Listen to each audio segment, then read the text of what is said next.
Have you guys heard the latest? Our pastor, RENO OMOKRI, the only guy that is pregnant with lies. You know, over the years, the guy has been shading his ex-wife.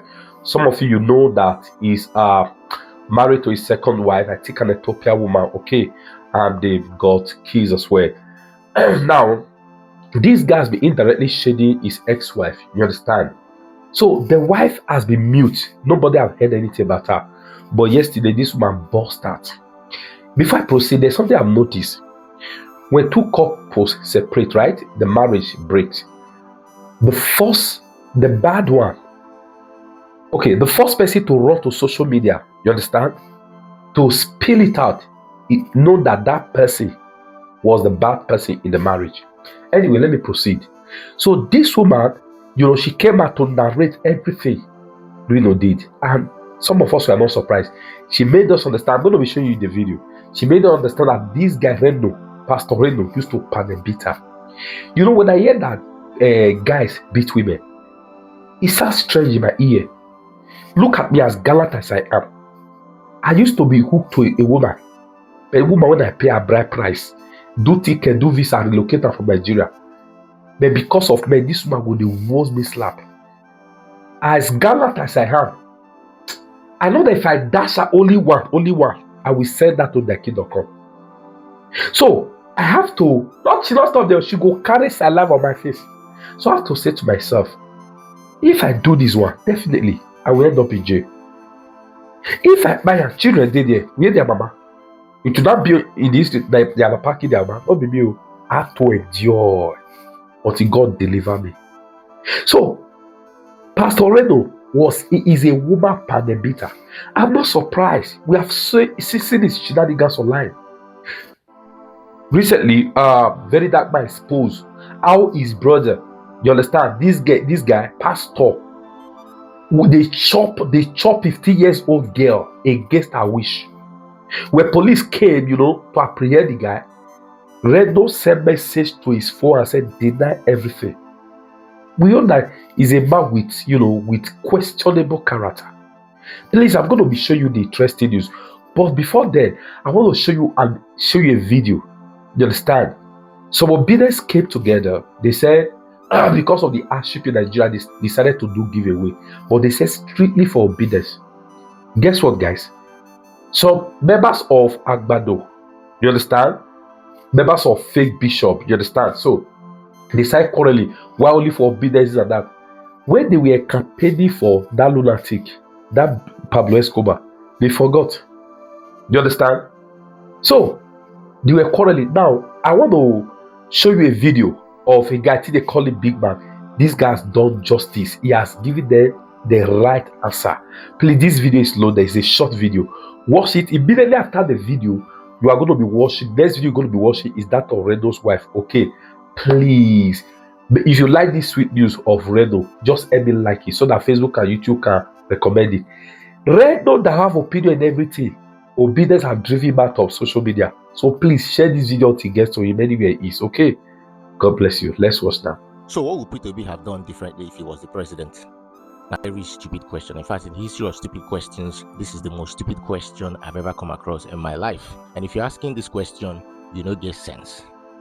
You know what they say, Ifele Megi, have some shame because you don't have sense. It's just like when you see a lake of fire and then you throw your hands in it, and when the fire burns you and you come out to ask, what would have happened if I didn't put my hand in this fire? Or let me use an analogy that Nigerians can relate with.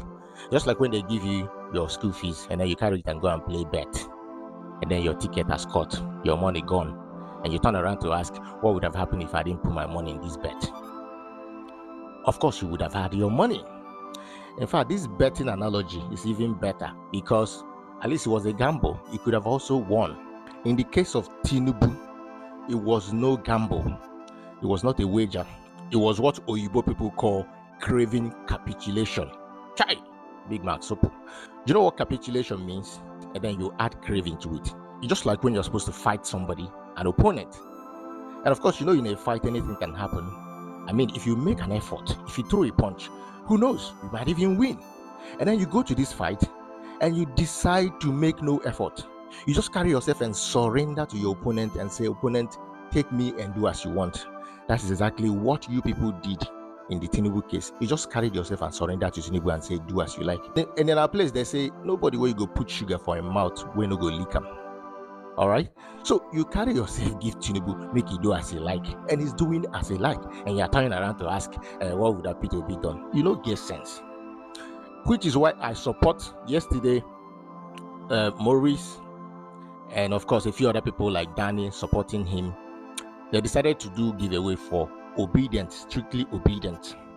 Now, me, I am not a fan of giveaway because I believe it breeds entitlement and laziness, but I support that one. I support giveaway for only obedience because obedience did not bring this upon themselves or bring this upon Nigerians. So if anybody deserves giveaway, it will be them.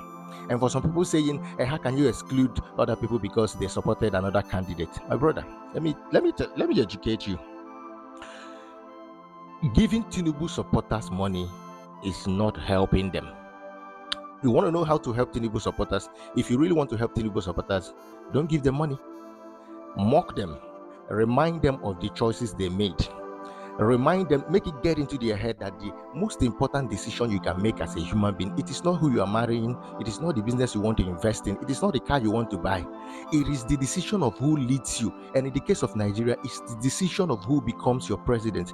Because who becomes your president affects every single thing you do. Think about the smallest thing you do in this life. Who is your president directly affects it. The breakfast you had this morning, the lunch you're having this afternoon, and the supper you're going to have at night.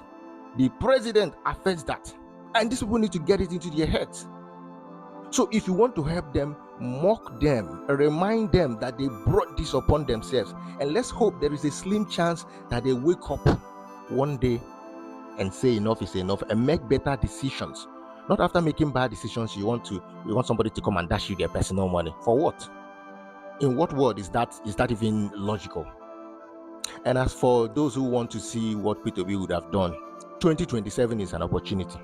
If you want to see what P2B would have done differently, make sure P2B gets in there in 2027 and stop disturbing us with what would have P2B done. It's something they worry you for head. Alright guys, as you can see on the screen, this is from Instablog Niger. Topic: RENO OMOKRI ex-wife Tokbe calls him out over alleged dash. The first screenshot: RENO OMOKRI ex-wife Tokbe calls him out over alleged stuff. Okay. The second screenshot reads: no woman should ever tolerate abuse in marriage, regardless of how infrequent it might be. We often make excuses like wanting to maintain a complete family or staying for the sake of the children. But the truth is, your children deserve better after the first. Deserve better, okay, after the first instance of violence, which left me with a swollen jaw and weeks of pain. I made excuse, thinking I must have provoked the anger.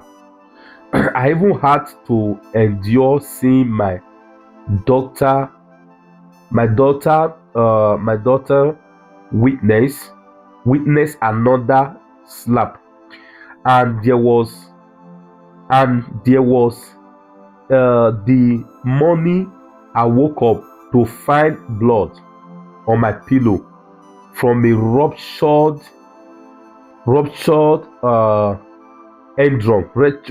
eardrum. This thing is not too clear. Ruptured eardrum you caused. The final straw was when you assaulted me again, leading me to involve the police.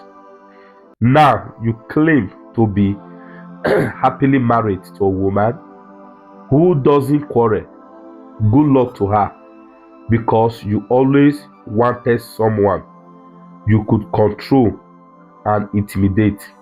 I was never meant to be that person.